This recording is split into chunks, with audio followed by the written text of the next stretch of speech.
ಎಲ್ಲರಿಗೂ ನಮಸ್ಕಾರ. ನಾನು ಮಂಜುಳಾ ಪ್ರಸಾದ್.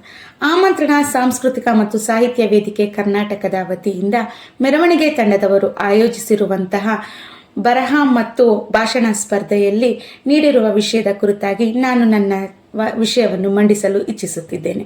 ನೀಡಿರುವ ವಿಷಯ ಆರೋಗ್ಯ ನಿರ್ವಹಣೆಯಲ್ಲಿ ಉತ್ತಮ ಹವ್ಯಾಸಗಳ ಪಾತ್ರ.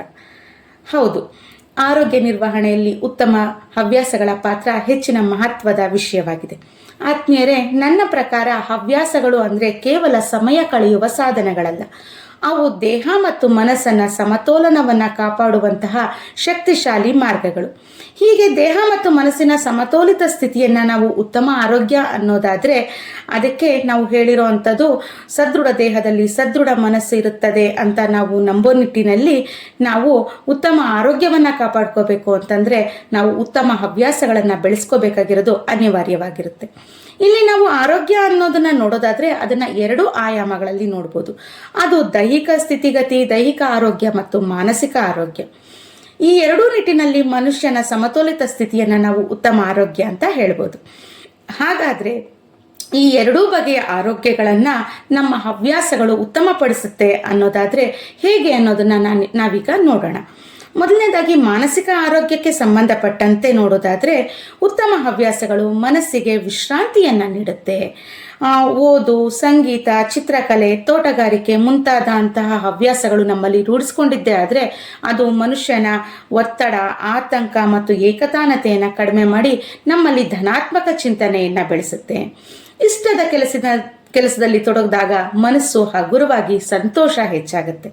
ಇನ್ನು ದೈಹಿಕ ಸ್ಥಿತಿಗತಿಗೆ ಸಂಬಂಧಪಟ್ಟಂತೆ, ದೈಹಿಕ ಆರೋಗ್ಯಕ್ಕೆ ಸಂಬಂಧಪಟ್ಟಂತೆ ಹವ್ಯಾಸಗಳ ಬಗ್ಗೆ ಹೇಳೋದಾದರೆ ನಾವು ನಡೆಯೋದು, ಯೋಗ ಮಾಡೋದು, ನೃತ್ಯ, ಕ್ರೀಡೆಗಳಂತಹ ಹವ್ಯಾಸಗಳು ದೇಹವನ್ನು ಚುರುಕಾಗಿಸುತ್ತೆ, ರಕ್ತ ಸಂಚಾರದ ಸುಧಾರಣೆಯಾಗುತ್ತೆ, ತೂಕವನ್ನು ನಿಯಂತ್ರಣದಲ್ಲಿ ಇಟ್ಟುಕೊಳ್ಬೋದು. ಹಾಗೆ ನಮ್ಮ ರೋಗ ನಿರೋಧಕ ಶಕ್ತಿಯನ್ನು ಸಹಿತ ಇದು ವೃದ್ಧಿಸುತ್ತೆ. ಈ ಎಲ್ಲ ಹವ್ಯಾಸಗಳು ನಮಗೆ ಉತ್ತಮ ಆರೋಗ್ಯವನ್ನು, ದೈಹಿಕ ಆರೋಗ್ಯವನ್ನು ಉತ್ತಮಪಡಿಸೋದಕ್ಕೆ ಸಹಕಾರಿಯಾಗಿದೆ. ಈ ಎರಡೂ ಆಯಾಮಗಳನ್ನು ನೋಡಿ ಒಬ್ಬ ವ್ಯಕ್ತಿಗೆ ಹೇಳೋದಾದರೆ, ವೈಯಕ್ತಿಕ ದೃಷ್ಟಿಕೋನದಲ್ಲಿ ಮಾತಾಡೋದಾದರೆ, ನಮಗೆ ಒಬ್ಬ ವ್ಯಕ್ತಿಯ ಯಾವುದೇ ಸಂದರ್ಭದಲ್ಲಿ ಅವನಲ್ಲಿರುವಂತಹ ಹವ್ಯಾಸಗಳು ಸಮಯ ನಿರ್ವಹಣೆ ಮತ್ತು ಶಿಸ್ತನ್ನು ರೂಢಿಸುತ್ತೆ. ಹೇಗೆ ಅಂತಂದರೆ, ಹವ್ಯಾಸಗಳಿಗೆ ನಾವು ಸಮಯವನ್ನು ಮೀಸಲಿಟ್ಟಾಗ ಜೀವನದಲ್ಲಿ ಶಿಸ್ತು ಬರುತ್ತೆ.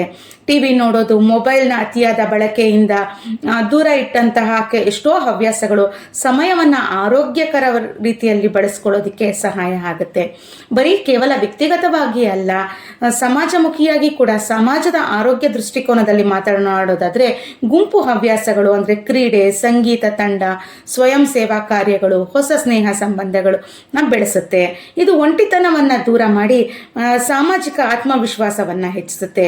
ಇದರಿಂದ ಆತ್ಮತೃಪ್ತಿ ಮತ್ತು ಜೀವನದ ಗುಣಮಟ್ಟ ಹೆಚ್ಚಿ ತನ್ನ ಆಸಕ್ತಿಯ ಹವ್ಯಾಸಗಳನ್ನು ನಿರಂತರವಾಗಿ ಪಾಲಿಸೋದ್ರಿಂದ ವ್ಯಕ್ತಿಯಲ್ಲಿ ಆತ್ಮತೃಪ್ತಿ ಉಂಟಾಗುತ್ತೆ. ಇದು ಜೀವನದ ಒತ್ತಡಗಳನ್ನು ಎಂಥ ಸಂದರ್ಭದಲ್ಲೇ ಆಗಲಿ ಸಮತೋಲನದಿಂದ ಎದುರಿಸೋದಕ್ಕೆ ಸಹಕಾರಿಯಾಗುತ್ತೆ. ಒಟ್ಟಾರೆಯಾಗಿ ಉತ್ತಮ ಹವ್ಯಾಸಗಳು ಆರೋಗ್ಯ ನಿರ್ವಹಣೆಯ ಅವಿಭಾಜ್ಯ ಅಂಗವಾಗಿದೆ. ಪ್ರತಿದಿನ ನಾವು ನಮ್ಮ ಸ್ವಲ್ಪ ಸಮಯವನ್ನಾದರೂ ಇಷ್ಟದ ಹವ್ಯಾಸಕ್ಕೆ ಮೀಸಲಿಟ್ಟರೆ ಅದು ಆರೋಗ್ಯಕರ, ಸಂತೋಷಕರ ಮತ್ತು ಸಮತೋಲಿತ ಜೀವನ ಸಾಧಿಸೋಕ್ಕೆ ಸಹಕಾರಿಯಾಗುತ್ತೆ.